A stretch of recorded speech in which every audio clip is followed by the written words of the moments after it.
करें।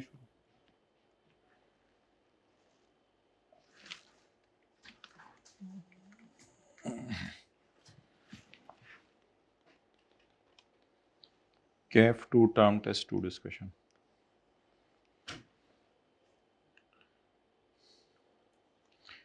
एफबीआर का officer selectively audit करता है सिर्फ छोटे ट्रेडर्स का और कॉन्सिस्टेंटली एक्सक्लूड कर रहा है लार्ज पॉलिटिकल कनेक्टेड बिजनेसेस को विदाउट रीजंस।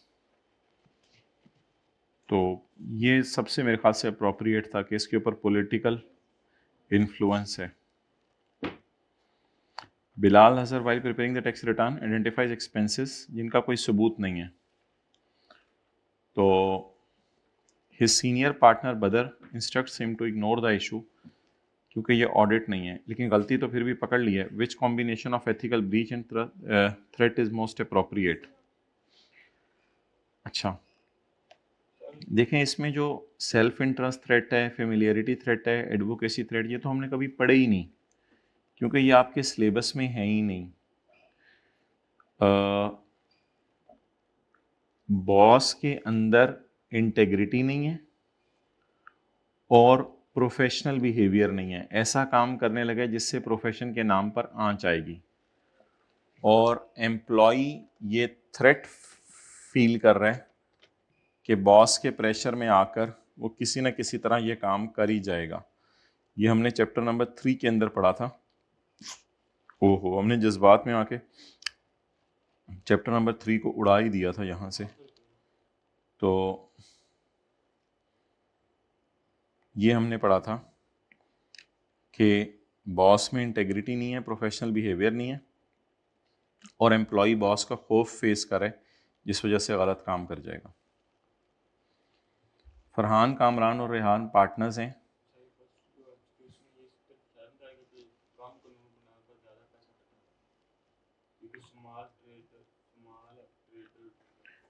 नहीं, वो तो कम कानून बना के ज़्यादा पैसा इकट्ठा करना तो उसने कहीं नहीं कहा। उसने कि जानबूझ के बड़े बड़े पॉलिटिकल पार्टीज को जानबूझ के मुसलसल मैं इग्नोर कर रहा हूँ विदाउट रीजंस, और लॉजिक मेरे पास इसकी कोई नहीं है।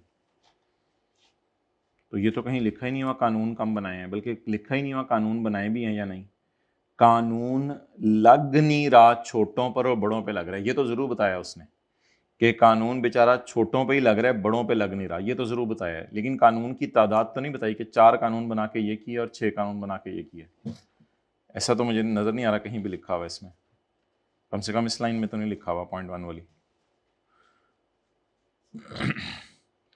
फरहान, कामरान और रेहान पार्टनर्स हैं एओपी के, sharing profits in the ratio 2:2। During 2023 AOP incurred business loss of 15 lakh. अब आप लोगों ने लॉसेस का चैप्टर भी पढ़ ही लिया है, तो याद रखिएगा एओपी अपना लॉस खुद अगले 6 साल तक कैरी फॉरवर्ड करेगी।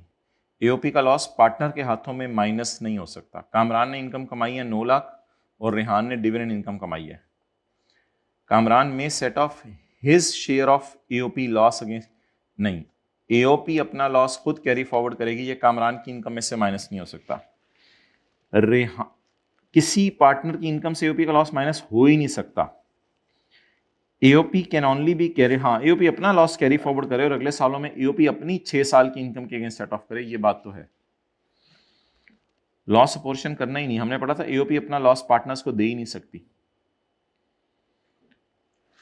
नदीम रजा एक रेजिडेंट इंडिविजुअल है, उसने अपनी वेल्थ स्टेटमेंट जमा करवाई है 2019 की रिटर्न के साथ। काफ़ी अर्से बाद उसको याद आया मार्च 2024 में कि वो बैंक अकाउंट का बैलेंस बताना भूल गया था। तो विच स्टेटमेंट इज लीगली करेक्ट, कौन सी स्टेटमेंट जो है वो लीगली करेक्ट है?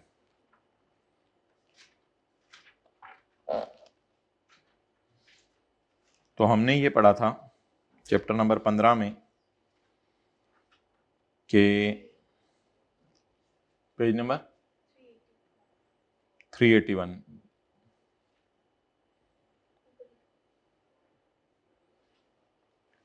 अच्छा ये मैंने आपको पेंडिंग करवाया हुआ है।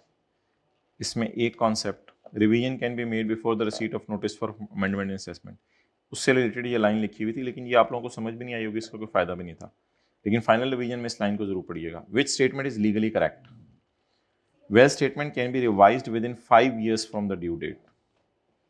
ये वाली बात थी। इन्हीं भी रिवीजन हो सकती है क्योंकि 19 से 20, 21, 22, 23, 24 5 साल अभी पड़े हैं। उस्मान खान एक सैलरीड इंडिविजुअल है और उसने रिटर्न जमा करवा दी है 30 सितंबर को, बहुत अच्छी बात है। नहीं जमा करवाई, वॉज रिक्वायर्ड, सॉरी, जमा करानी थी क्योंकि वो अस्पताल में एडमिट हो गया था 25 सितंबर को, 10 अक्टूबर तक अस्पताल में ही रहा। उसने 2 अक्टूबर को कमिश्नर को कहा कि मुझे एक्सटेंशन दे दो। Commissioner rejected the application. Commissioner ने कहा कि मैं इजाज़त नहीं देता। अब हमें देखना पड़ेगा कि इजाज़त लेनी कब तक होती है, तो वो हमने पेज 387 के ऊपर पढ़ा था। Application will be made by due date. चाहे आप बीमार ही हैं फिर भी कोई फर्क, एप्लीकेशन आपने ड्यू डेट से पहले देनी थी। कमिश्नर ने उसकी एप्लीकेशन रिजेक्ट कर दिया है। Which option best evaluates the commissioner decision. Commissioner ने गलत डिसीजन लिया है बिकॉज सिकनेस वैलिड ग्राउंड तो है, लेकिन चाहे आप सिक हैं आपने अप्लाई तो ड्यू डेट से पहले ही करना है ना। Incorrect because extension up to 50। Automatic नहीं है एक्सटेंशन, ऑटोमेटिक कोई भी नहीं है, हमेशा अप्लाई करना पड़ेगा। ये पहली लाइन, ऑटोमेटिक कोई नहीं है, person has to apply. Automatic का तो लफ्ज़ ही नहीं कहीं लॉ में लिखा हुआ। Correct because application must be filed by due date. हाँ, इसलिए कमिश्नर का डिसीजन रिजेक्ट करने का करेक्ट है। Salaried person can not seek extension, ये तो कहीं नहीं लिखा हुआ, सारे ले सकते हैं एक्सटेंशन। सैलरीड नॉन सैलरीड वाली तो कोई बहस यहाँ है ही नहीं। अच्छा जी, question number 6। Question number 6 numerical तो लड़ लुड़ के हो ही जाते हैं, फिर भी हम हल्का फुल्का देख लेंगे अगर देखना हुआ। ये पूरे सवालों में ना सबसे ज़्यादा अजीब सवाल था, इसकी वजह सुन लें क्यों। इसके लिए ना एक छोटा सा कॉन्सेप्ट होना ज़रूरी था, जो एक बड़ा बारीक कॉन्सेप्ट इसमें टेस्ट हो गया था। वो ये था कि एलिजिबल पर्सन वो होता है जिसने रिटर्न ऑफ इनकम जमा करवाई है इमीडिएटली पिछले साल की, और उसकी वेल्थ स्टेटमेंट में अच्छे खासे रिसोर्सेज हैं चीज़ें खरीदने के लिए।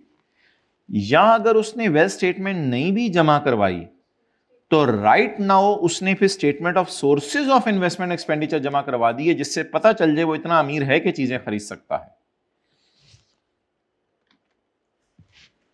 Ali has not filed his return for last year, लेकिन उसने अपनी रिसोर्सेज अपनी वेल्थ स्टेटमेंट में बताई हैं 150 मिलियन की।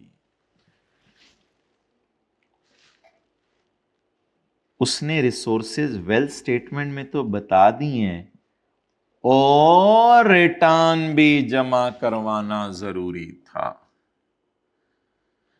अब चाहे उसने अपनी वेल्थ स्टेटमेंट में रिसोर्सेज बता भी दी हैं, उसने रिटर्न जमा नहीं करवाई। ये बहुत बारीक लेवल पे टेस्टिंग हुई थी, मेरा नहीं ख्याल आई कि इतने बारीक लेवल पे टेस्टिंग करेगा। उसने रिटर्न ही जमा नहीं करवाई, इसलिए he is an ineligible person. अब वो 130% वाला चक्कर टेस्ट ही नहीं करना था, इसलिए टेस्ट नहीं करना था कि ये इनएलिजिबल है। जब इनएलिजिबल है तो फिर चेक करने की जरूरत ही नहीं, इसको बारों बार कह दें कि तुम ये ट्रांजैक्शन सिरे से कर ही नहीं सकते।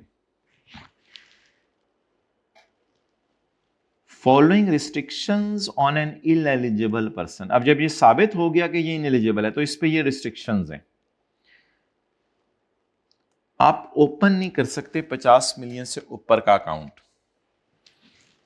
और ये 60 मिलियन का ओपन कर रहे हैं, तो आप इनएलिजिबल हो इसके लिए। You can not open this account. आप प्रॉपर्टी खरीदना चाह रहे हो 120 मिलियन से ऊपर, यू कैन नॉट। 100 मिलियन से नीचे होती तो हम आपको इजाजत दे देते, आप नहीं खरीद सकते। ये याद रख लें, जब आप इनएलिजिबल बन गए फिर कुछ भी नहीं कर सकते इन चारों में से। हाँ, इनसे नीचे नीचे हो तो फिर कर सकते हैं, हल्का फुल्का तो करने की इजाजत है। Booking purchasing a motor vehicle having invoice value exceeding 7 million. भाई इसमें एक्सचेंज तो उसने बता दिया, लेकिन नई की कीमत 7 से ज्यादा है। उसने यहां नहीं लिखा हुआ कि नेट करके देखना है। आपने रजिस्टर नहीं करानी, बुक नहीं करानी, खरीदनी नहीं व्हीकल जिसकी अपनी कीमत 7 से ज्यादा है। यहां उसने कोई बात नहीं की कि आपने नेट करके देखना है। तो इसकी कीमत 7 से ज्यादा है, इसलिए इधर आप ये भी नहीं खरीद सकते। अब ये भी नहीं कर सकते, ये भी नहीं कर सकते, ये 5 यूज होना था। अगर ये एलिजिबल पर्सन होता तो फिर हम क्या करते, फिर हम 150 जमा 5 इज इक्वल टू 155। कैसे, वो देखें जरा। Sufficient resources mean 130% of cash और कैश से मिलती जुलती चीजें comprising the fair value of asset declared by a person in the sources of income and expenditure account. तो आपने कैश और कैश इक्विवेलेंट जो भी आपकी चीजें हैं, comprising the fair value of all assets declared by person, cash और cash equivalent assets, cash और कैश से मिलती जुलती कैश, गोल्ड, ये चीजें मैंने आपको बताई थी, ये आपकी होनी चाहिए। अब लेकिन उसने नीचे जाके एक और चीज भी कही है कि अगर आपको भी नया एसेट बाय करो पुराना एसेट एक्सचेंज करके, तो आपको इसकी भी इजाजत है कि एक्सचेंज एसेट्स को भी कैश इक्विवेलेंट का पार्ट बना दो, इसकी भी इजाजत है। अच्छा, थोड़ा सा सवाल में ना एक मसला था, इसको यहां बताना, क्योंकि उसने वो सॉल्व नहीं कराना था उस तरीके से, सवाल में इसको बताना चाहिए था ये 150 कैश और कैश इक्विवेलेंट्स हैं, क्योंकि वेल स्टेटमेंट में कैश और कैश इक्विवेलेंट्स के अलावा भी चीजें पड़ी होती हैं, जैसे लैंड पड़ी हो, बिल्डिंग पड़ी हो। तो ये रूल है सिर्फ कैश और कैश इक्विवेलेंट्स के लिए। For the sake of discussion अगर मैं इनको कैश और कैश इक्विवेलेंट्स एज्यूम कर भी लूं, तो फिर मुझे इसमें 5 डालना पड़ना था, फिर 155 मेरे कैश और कैश इक्विवेलेंट बनने थे। लेकिन इनका 130% कितना बन गया, 202 versus 10 plus 120 plus 60 is equal to 1। अब अगर ये मेरा एलिजिबल पर्सन होता तो मैं इसे तीनों चीजें खरीदने देता, क्योंकि मेरे पास सफिशिएंट रिसोर्सेज हैं। हमने कहा था सफिशिएंट रिसोर्सेज उसके पास होते हैं जिसके पास खरीदने वाली चीजें वर्सेस 130%, तो 202 हमारे पास सॉर्ट ऑफ मौजूद, तो मुझे पता है 155 ही है। 202 सॉर्ट ऑफ लॉ मेकर की एक लिमिट है कि 202 तक तुम चीजें खरीद सकते हो, और ये खरीदना ही सिर्फ कितनी चाह रहा है, इसका मतलब है इसके पास सफिशिएंट रिसोर्सेज हैं। लेकिन वो तो तब बहस होती जब एलिजिबल होता, ये तो एलिजिबल ही नहीं। तो कैलकुलेशन इफ एलिजिबल, ये कर लें नोट, अगर एलिजिबल होता तो ऐसे कैलकुलेशन करते। और कंक्लूजन क्या निकला, इस सूरत में if that he has sufficient resources, उसके पास रिसोर्सेज हैं।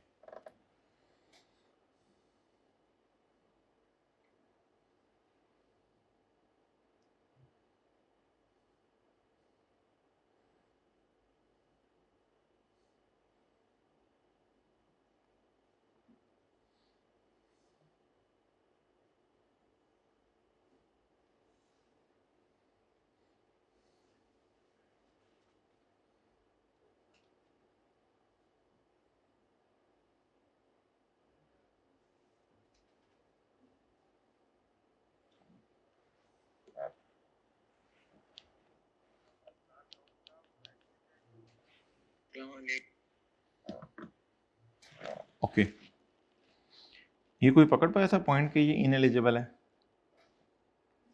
नहीं, ये देखें आप जरा, इनएलिजिबल कौन सा होता है। एलिजिबल बनने के लिए दोनों में से एक भी शर्त पूरी हो जाए तो काफी है।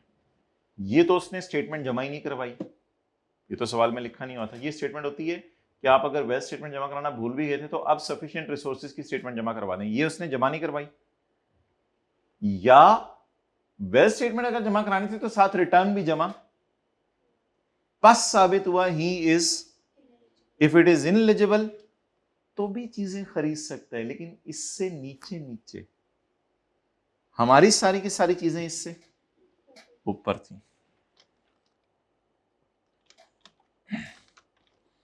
अब देखें जवाब क्या बना।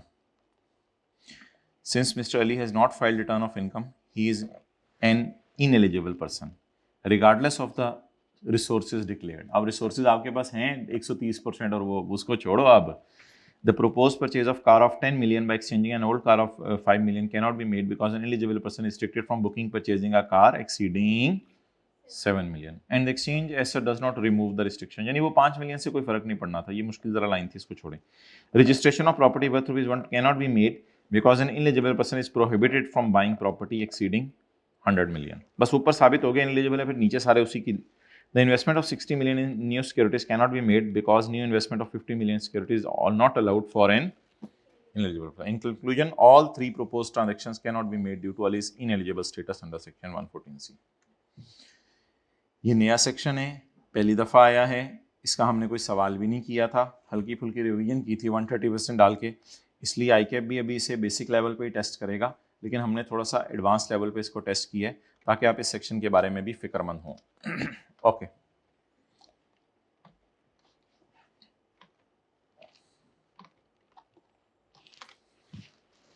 Question number 5।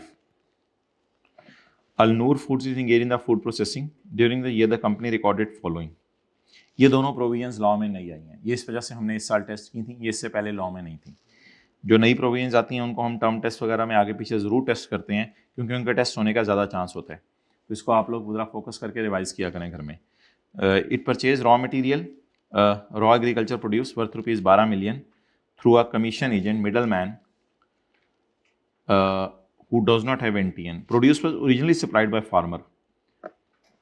असल में फार्मर ने इसको दी होंगी चीजें और इसने अलनूर फूड्स को दी होंगी क्योंकि इसने कोई चीजें आगे बनानी होंगी।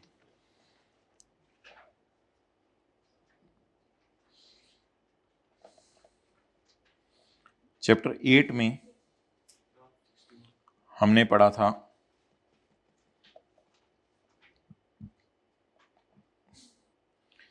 कि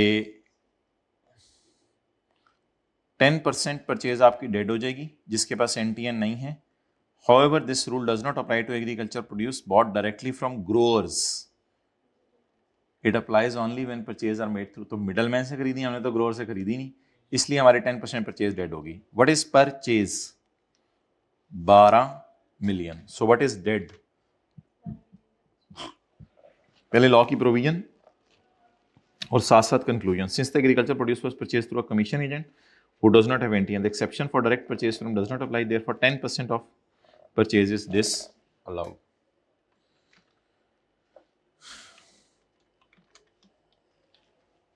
The company sold finished goods under a single invoice। वैसे ICAP में शायद ना ये बुलेट्स वगैरह भी डले होंगे 1 2 3 1 2, लेकिन अगला पैरा तो इससे बात समझ आ रही थी। The company sold finished goods under a single invoice of 4.5 lakh. 4.5 lakh की चीज़ें बेची हैं, जिसमें से 3 लाख रुपया कैश में आया है और बकाया पैसे बैंक से ट्रांसफर हुए हैं। इन गुड्स को बेचने के लिए हमारी जो कॉस्ट इनकर हुई है वो 280 है। If a taxpayer receive payment of more than 2 lakh for a single invoice, what is total payment? 450। What is received other than cash? Sorry, in cash? This 3 lakh is greater than। ये मसला था। इसकी 50%। अच्छा, और कुछ नहीं करना, बस रिलेटेड एक्सपेंडिचर इसका 50%, 140,000 डिसअलाउ हो जाना। और न्यूमेरिकल सॉल्व कर रहे होते तो 140,000 को ऐड बैक कर देते। प्रॉफिट से चलते हुए नॉट अलाउड खर्चों को ऐड बैक कर दिया जाता है। ये बेंच भाई ये हिलते क्यों? मैं उनसे पूछो, ये क्या पहले तो फिक्स थे? तो करवाओ फिक्स दोबारा, जो हैं फिक्स कर रहे हैं। अच्छा ठीक है, आगे चलें। Question 4। Media Link entered into the following arrangements with Global Tech during the year। Media Link was granted the right to use trademark and patented broadcasting software, trademark for operating its TV in Pakistan।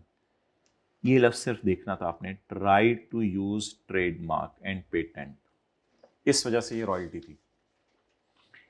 Global broadcast supplied live satellite transmission of visual images and sounds, इस वजह से ये royalty थी। अगले ने हमें visual image और sound इस्तेमाल करने की इजाज़त दी है, लेकिन हमने कहा था सेल और exhibition of cinema films is not royalty, ये हमने स्पेसिफिकली वहां से एक्सक्लूड कर दिया था। तो ये तीसरा रॉयल्टी नहीं था, ये तो एज इट इज डेफिनेशन में से पूछा गया था। ओके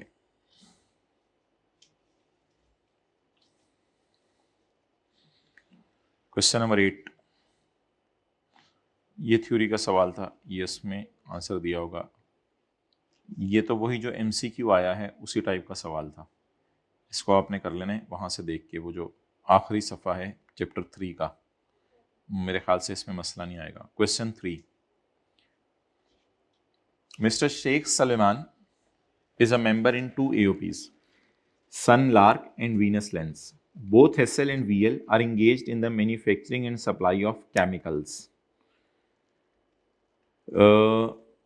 शेख सलमान SL में भी पार्टनर है और VL में भी पार्टनर है।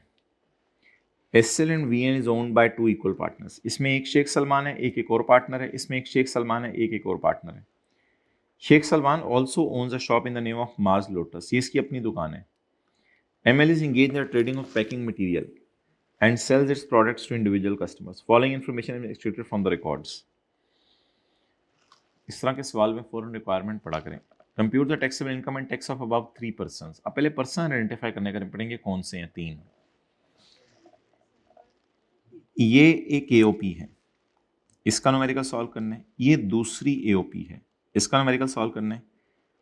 और ML से मुराद उसका बिजनेस है। अगर इसके अलावा भी शेख सलमान को इनकम कमाए, ये एक अलग बिजनेस, ये एक अलग पर्सन है। AOP ये एक अलग पर्सन है, ये पर्सन नहीं है, इसका पर्सन असल में शेख सलमान है।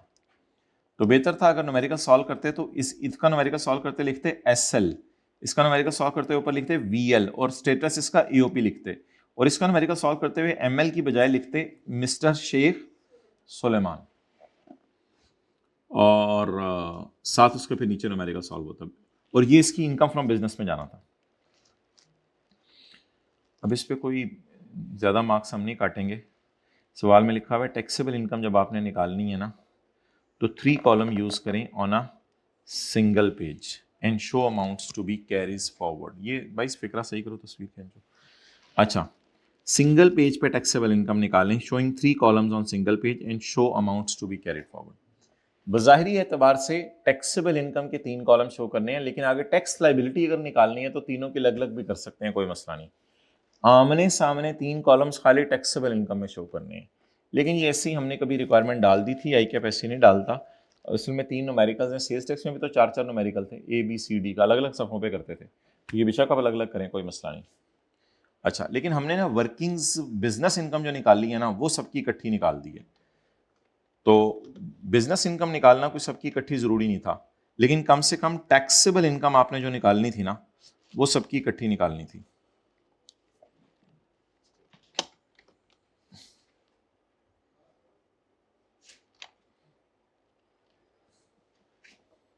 ओके, ये भी हम आपको आज सोल्यूशन इसका भेजेंगे। ये हमने वर्किंग की है बिजनेस इनकम निकालने के लिए। 3700 माइनस 1400 1300, 3700 माइनस 1400 1300, 1 मिलियन। आगे तो आसान है सवाल। साइंटिफिक सर्च बेल्जियम में की है इसलिए नॉट अलाउड है, बेल्जियम में की है इसलिए नॉट अलाउड है। Income of 1.5 lakh on sale of security, securities को यहाँ से निकाल दें और फेस पे अलग डाल दीजिएगा। इसके बाद salary expense include 40,000 each paid to 2 equal partners every month. 40,000 से भी मल्टीप्लाई करना था, 2 पार्टनर्स हैं, और 12 से भी मल्टीप्लाई करना था। पार्टनर को दी गई सैलरी बिजनेस का खर्चा नहीं है। Commission paid to Sheikh Salman for attracting, partner को की गई पेमेंट बिजनेस का खर्चा नहीं है। Gain on building, cost of building was इतने, सोल्ड फॉर इतने, इट्स WDV वाज इतने। जब कभी बिल्डिंग बिक जाए और इसकी कॉन्सिडरेशन कॉस्ट से बढ़ जाए तो आपने BV का फॉर्मूला एक्सटेंड कर देना था और ये सारी कैलकुलेशन करनी थी। गेन आ गया 180, अकाउंटिंग वालों का गेन उल्टा के टैक्स वालों का गेन रिकॉर्ड कर दिया। ये एडजस्टमेंट थी। और डोनेशन आ रही है, ये बिजनेस का खर्चा नहीं होता, इसको उल्टा दें, फेस पे माइनस कर दीजिएगा टैक्स रेट। VL, अच्छा भाई ये जो स्टाफ लोन लेके भागते हैं ना, ये मैंने कहा था बैड डेट में ना डाला करें, क्योंकि पास्ट में ये सेल में नहीं गया होता, इसलिए हमने कहा था ये बैड डेट माइनस करने की इजाज़त नहीं है। नहीं है ना, हमने यही तो पढ़ा था, बैड डेट माइनस करने की 4 शरायतें। पास में सेल में गया हो, हमने भी बैड डेट माइनस कर दिया हो, अकाउंट यानी कि अकाउंटेंट ने भी बैड डेट रिकॉर्ड कर दिया हो, मैक्सिमम उतना बैड डेट रिकॉर्ड जितना वो है और रीजनेबल ग्राउंड्स हो। ये पास्ट में सेल में नहीं गया होता। आप जाके सेक्शन 29 में रिवाइज कीजिए एग्जाम्पल 1, 2 और 3। तो एग्जाम्पल नंबर 2 में हमने इसको नॉट अलाउड में डाला हुआ है, इसलिए ये नॉट अलाउड है। सैलरी है 2 पार्टनर्स की, लेकिन ये पर मंथ नहीं थी, सिर्फ 2 से मल्टीप्लाई करना था। सेल्स प्रमोशन एक्सपेंसेस हैं भाई, सेल प्रमोशन एक्सपेंसेस हमने कहा था हर खर्चा जो 1 साल से ज़्यादा का फायदा दे उसको आपने इंटेंजिबल बनाना है। तो इसको इंटेंजिबल उल्टा के इसकी अमोर्टाइजेशन लेस करनी थी। वो अमोर्टाइजेशन इधर ही माइनस हुई होगी, वो मैं कर दूंगा, ये सोल्यूशन मैंने अभी अपडेट करना है। प्रोफेशनल टैक्स है, ये प्रोफेशनल टैक्स इनकम टैक्स नहीं है, जब इसका नाम ही प्रोफेशनल टैक्स है तो अलाउड है, बस इसको इग्नोर करना था। भाई पेमेंट की नेचर जो मर्जी है, पेमेंट्स पे टैक्स काटना जरूरी होता है, तो टैक्स ना काटने की वजह से खर्चा क्या हो जाना था, not allowed. Bad debt recovery, accounting वालों के इसको उल्टा के टैक्स वालों की बैड डेट रिकवरी आपने रिकॉर्ड कर देनी थी। गाड़ी के ऊपर गेन आया है, ये गाड़ी कोई 75 लाख से महंगी नहीं है, तो नॉर्मल तरीके से आपने अकाउंटिंग वालों का गेन उल्टाना था और टैक्स वालों का गेन इधर से ही निकाल लेना था। कितने की बेची, 9 लाख की। कितने की थी, 2 लाख का टैक्स वालों का गेन आ गया, यहीं से निकाल लेना था। 3 लाख उल्टा के 2 लाख ऐड कर देना था। और गेन है प्राइवेट कंपनी के शेयर्स पे, इसको तो फेस पे फिर लेके जाएंगे यहाँ से निकाल के, और अकाउंटिंग डेप्शन उल्टा दें 760, 660 और 100, और टैक्स डेप्शन माइनस कर दें, वो हम अभी माइनस कर देंगे सोल्यूशन में जब अपलोड होगा। बस अब अगला काम बड़ा मजे का करना था। ये फिगर्स थोड़ी डिफरेंट होंगी आपके पास जो आएंगी, क्योंकि फिगर्स अभी हमने अपडेट नहीं की हुई। ये जो फिगर्स आनी थी ना, इसके जो प्रॉफिट्स आने थे एसएल के, वीएल के और एमएल के, जो इन तीनों के नीचे आने थे, ये इन तीनों की सिर्फ बिजनेस इनकम थी। ये इन तीनों की सिर्फ क्या थी, बिजनेस इनकम थी। इनकी बिजनेस इनकम को हमने यहां लेके जाना था तीनों की, ये है एक कॉलम में बनाना, कम से कम ये एक कॉलम में बनाना था, इसलिए एक नंबर ही हमने रखा है फॉर्मेट का। आपने अलग अलग भी बना दिया तीनों का कोई मसला नहीं। ये इनकी तीनों की आगे बिजनेस इनकम। जब इन तीनों की निकल आई बिजनेस इनकम, तो एक ने कैपिटल गेन, इस सिक्योरिटीज तो ऐड करके लेस होगी, एक ने कैपिटल गेन भी कमाई हुई है। अब करना क्या था, वीएल की तो बिजनेस इनकम थी ही 0, क्योंकि इसके क्या आ रहे थे, लॉसेस। लॉसेस का चैप्टर तो आपने पढ़ा नहीं हुआ, तो इसलिए आपने ये लिख के आना था लॉसेस 6 साल कैरी फॉरवर्ड करने हैं, इसके तो हमने मार्क्स नहीं रखे हुए क्योंकि आपने पढ़ा नहीं हुआ, तो लॉसेस का चैप्टर तो हमने पढ़ा नहीं हुआ था। तो वीएल का न्यूमेरिकल तो बार बार फारग हो जाना था क्योंकि इसको बिजनेस में लॉस आ रहा था। लेकिन शेख सलमान का न्यूमेरिकल सॉल्व करने से पहले आपने इस फिगर को, ये फिगर जरा चेंज होगी क्योंकि इस फिगर को आपने लेके जाना था एओपी की डिविजिबल इनकम में, ये करना था। 1 मिनट, उसमें जब आपने लेके जाना था ना, तो इसको यहां लेके जाके पहले पार्टनर्स को सैलरीज देनी थी, फिर उनको कमीशन देना था, फिर प्रॉफिट शेयर देना था, फिर शेख सलमान की इनकम में ये फिगर डालनी थी। ये कितने लोगों ने किया, ये तो करना था ना। पार्टनर का न्यूमेरिकल सॉल्व करने से पहले दोनों एओपीज का न्यूमेरिकल सॉल्व करना था, फिर जब एओपी का न्यूमेरिकल सॉल्व कर लिया तो एओपी के न्यूमेरिकल को सॉल्व करके पार्टनर का न्यूमेरिकल में लेके जाना था। अब मुझे बता दें ये किसकी बिजनेस इनकम हो गई, ये जितनी भी आई है शायद सोल्यूशन में अमेंड करूं अभी, ये किसकी बिजनेस इनकम हो गई, शेख सलमान की। ये इसकी कैपिटल गेन इनकम हो गई। इस फिगर में अगर आप लोगों ने अलग अलग करना था तो एड शेयर फ्रॉम एओपी, तो ये देखें हमने जब इसकी लाइबिलिटी निकाल ली है ना शेख सलमान की, तो 1085 दोबारा पकड़ा है ऊपर से। अब ये पता नहीं कितना निकलेगा, एड शेयर फ्रॉम एओपी। तीनों बिजनेसेस की टैक्स लाइबिलिटी तो नहीं, तीनों पर्संस की कहा है, रिक्वायरमेंट पढ़ो सवाल में। बिजनेस की टैक्स लाइबिलिटी तो नहीं होती, अगर बंदा है बिजनेस के अलावा कोई और इनकम कमा रहा है तो उसकी भी होगी। रिक्वायरमेंट पढ़ो, 3 पर्संस की लाइबिलिटी मांगी है। ये तीनों पर्सन नहीं है, ये तीनों पर्सन नहीं है, ये 2 पर्सन है एसएल और वीएल, क्योंकि ये एओपी है। शेख सलमान एक शॉप चला रहे हैं एमएल के नाम से, एमएल पर्सन नहीं है, पर्सन ये है और ये है, और शेख सलमान की ये सिर्फ बिजनेस इनकम है। इसके अलावा शेख सलमान ने कैपिटल गेन इनकम भी कमाई है। तो शेख सलमान का न्यूमेरिकल कैसे सॉल्व होता था? Business income, capital gain income, और ये आ जाती थी टैक्सेबल इनकम। फिर हम डबल अंडरलाइन लगाते थे, एड शेयर फ्रॉम सन और वीनस, दोनों का ऐड करना था, लेकिन दूसरे का लॉस था, तो यूपी अपना लॉस खुद कैरी फॉरवर्ड करती है। तो ये फिगर असल में निकालनी पड़नी थी नीचे जाके, ये निकालने में लोगों ने गलती की होगी, और उसके बाद इसका न्यूमेरिकल नॉर्मल तरीके से सॉल्व कर लेना था। अच्छा, अब आगे देखें, सोल्यूशन में कुछ है नहीं। द रीजन इज के इसका बस हमने टैक्स निकाला हुआ है, एसएल का टैक्स क्रेडिट दिया हुआ है, इसका लॉस है, और उसके बाद इसका तो वो न्यूमेरिकल का फॉर्मेट मैंने आपको बता दिया है, business, capital gain, taxable income, add share from AOP. अच्छा, ये जो था क्वेश्चन नंबर 2, अलाउंस देने के बाद ना एम्प्लॉयर पूछता नहीं है कि आपने एक्चुअल खर्चा कितना किया, इसलिए 7,000 को इग्नोर करना था। नंबर 2, बोनस उसे मिला है equal to 1 month basic salary, however bonus was adjusted in proportion to the duration of stay in the company. उसने स्टे कब किया है, आया कब है, और बोनस मिल भी हमारे साल ही गया है, तो अपोर्शन करना पड़ना था। उसको पूरे महीने की सैलरी क्यों नहीं मिली बोनस के तौर पे? देखिए, पहले तो बात याद रखिएगा, सितंबर, अक्टूबर, नवंबर, दिसंबर, इसे 10 महीने की सैलरी तो मिलनी है, वो उसने काम किया। कुछ एम्प्लॉयर साल के एंड पे ना बोनस भी देते होते हैं। इस एम्प्लॉयर का रूल है कि 1 महीने की तनख्वाह बोनस दें, लेकिन इसको जो हमने बोनस दिया ना वो एडजस्ट करके दिया, तो 3 लाख इसका बोनस बनता था। बोनस का रूल क्या है, हम इसे कितना बोनस दिया करेंगे? नहीं, general rule 1 month basic salary, but obviously into 10/12। ये थोड़ी सी गलती होती है, यकम सितंबर है, यकम अक्टूबर नहीं है, सितंबर, अक्टूबर, नवंबर, दिसंबर, 4 महीने, फिर आगे 6। ये अमाउंट निकलनी थी बोनस की, जो हमने सोल्यूशन में लेके जानी थी। अच्छा, पॉइंट 2 में बहुत से लोग गलती करते हैं।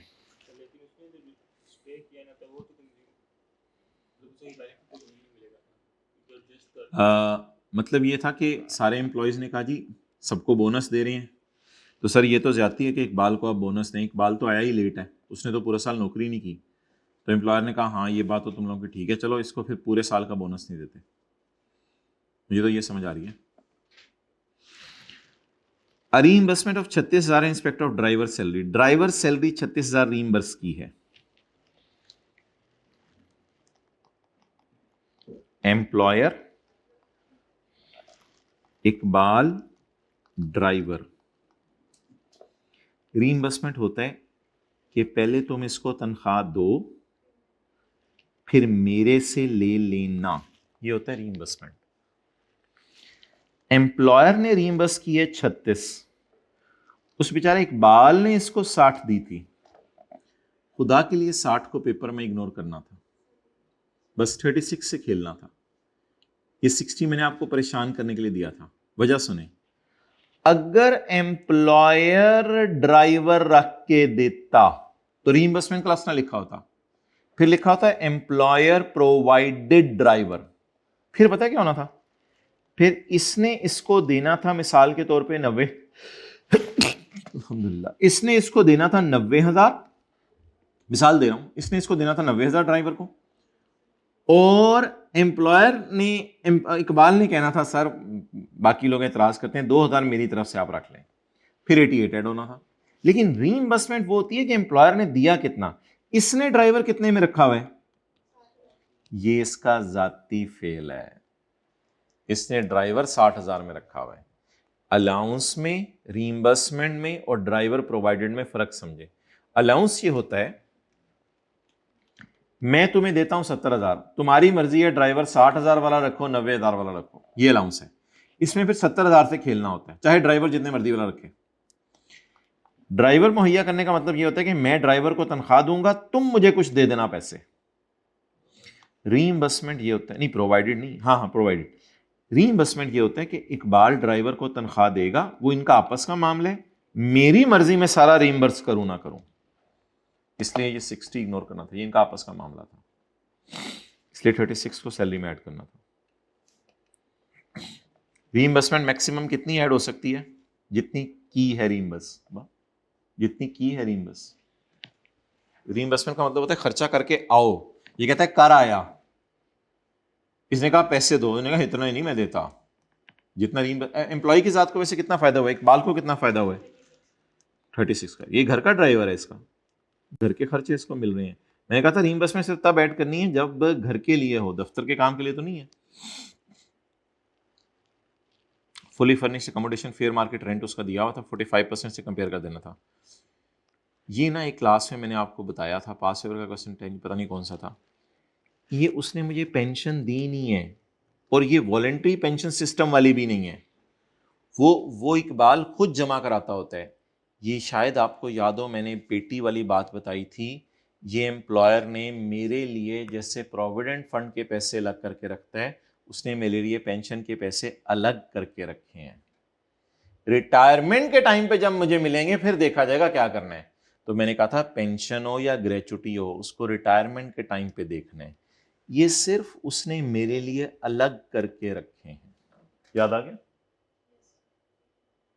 इसको इग्नोर करना था। 1 नवंबर को लोन लिया है 70 लाख रुपए का, पहली किस्त 50 लाख की पे कर दी है, और बकाया किस्त एम्प्लॉयर ने माफ कर दी कुछ अरसे बाद। 70 लाख मैंने उसका 4% आएगा ना, क्योंकि बेंचमार्क रेट 10 है। 70 लाख, उस्मान को बुलाएं, 70 लाख मैंने उसका कितना अरसा इस्तेमाल किया? 70 लाख मैंने इसका इस्तेमाल किया नवंबर, दिसंबर, जनवरी, फरवरी, मार्च, 5 महीने।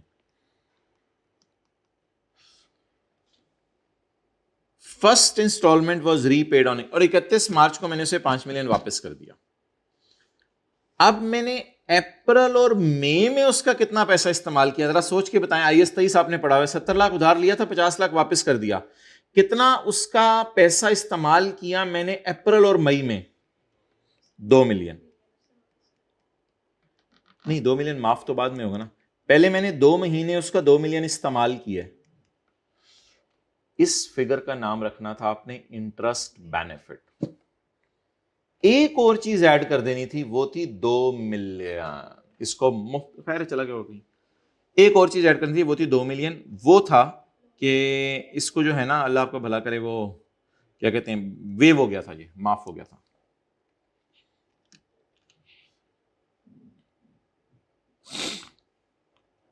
तो ये 7 मिलियन, 4 मिलियन, 5, 2 मिलियन, और ये अलग से 2 मिलियन ऐड करना। सेल्स टैक्स रिफंड जो मिलता है ना, वो पूरा ऐड नहीं करते, उसमें जो एडिशनल पेमेंट होती है वो अदर सोर्स में डालते हैं। अगली आसान थी। अच्छा, ये जो गिफ्ट मिला ना 5 लाख का इन कैश, ये नहीं देखना कि ये रिलेटिव से मिला है या किससे मिला है। कैश गिफ्ट में रिलेटिव नॉन रिलेटिव नहीं देखना होता, कैश गिफ्ट में देखना होता है एनटीएन वाला चक्कर, और इन काइंड गिफ्ट में रिलेटिव नॉन रिलेटिव देखना होता है।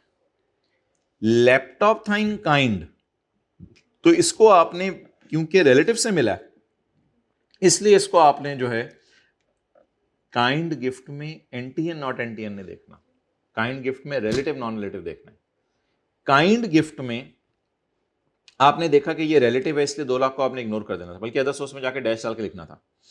कैश गिफ्ट में बीवी के पास एनटीएन है, चाहे एनटीएन हो फिर भी उसने कैश में दिया ना, इसलिए 5 लाख को ऐड करना था, 2 लाख को इग्नोर करना था। 1 जनवरी को उसके बैंक अकाउंट में पैसे क्रेडिट हुए हैं 49,500 for dividend received from a UAE company. The amount is net of 10% tax. इसकी रिवीजन हमने आने वाले दिनों में करनी है। असल में याद रखिएगा, जो बाहर के मुल्क से डिविडेंड कमाते हैं ना, उस पर 15% नहीं लगता। ये अदर सोर्स के चैप्टर में पहले सफ़े पे जाके देखिएगा, मैंने कहा था जो बाहर के मुल्क से डिविडेंड कमाते हैं वो जाया करेगा नॉर्मल रिजीम में, और जब नॉर्मल रिजीम में चला जाएगा तो आगे उसने लिखा हुआ है this amount is net of, तो ये 90 था, इसको 100 पे लेके जाना था, और इस पे फॉरेन टैक्स क्रेडिट देना था। जो इनकम आप फॉरेन कंट्री में कमाते हैं उस पे क्या देना है? Foreign tax credit. Contribution to approved pension fund Iqbal ने अपनी जेब से की है, इस पे इसको टैक्स क्रेडिट मिलना था।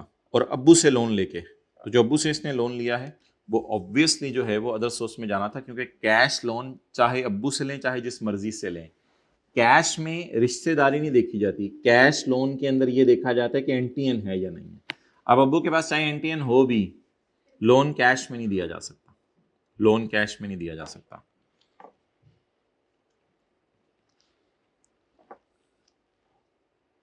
ये बात याद रखिएगा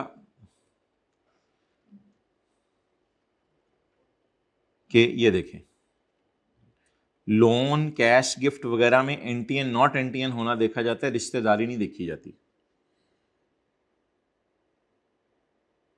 कैश में तो कोई भी नहीं दे सकता, और गिफ्ट इन काइंड में रिलेटिव नॉन रिलेटिव होना देखा जाता है, और कुछ नहीं देखा जाता।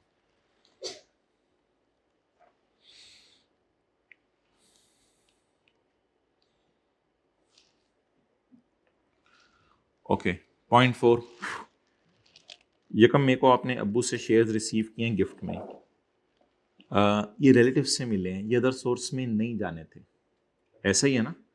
ये अभी अभी तो नहीं जाना था, मिलना तो अदर सोर्स में नहीं जाना था ना। वैसे भी ये 2002 की इनकम है, हम 2004 में खड़े हैं। ऑन जेकम January his father had bought this shares, उसके अब्बू ने इतने के खरीदे थे, मार्केट वैल्यू शेयर्स की इतनी थी। On 15 June he sold all the shares, ये मसला था, इसने सारे के सारे शेयर क्या कर दिए हैं, बेच दिए हैं। तो बेचना कैपिटल गेन में जाना था। इसकी अब आप कैलकुलेशन कीजिएगा, बाकी डिस्कशन फिर कल करेंगे इंशाल्लाह। सेल्स टैक्स का न्यूमेरिकल रह गया। स्टॉक एक्सचेंज में पाकिस्तान के लिस्टेड नहीं है, इसलिए ये प्राइवेट थी। ये कहाँ स्टॉक एक्सचेंज में लिस्टेड है, शायद बाहर के मुल्क में। बस ये हमारे ये फिर प्राइवेट कंपनी है। स्टॉक्स उसके होने के लिए ये शर्त है कि पाकिस्तान में लिस्टेड हो। मैं अब नमाज पढ़ने जा रहा हूँ, मेरे साथ आ जाओ, अपने आना है तो 1:45 चीज़ें लेके, फिर बाद में पूछ लेना। चलें बस कर दें।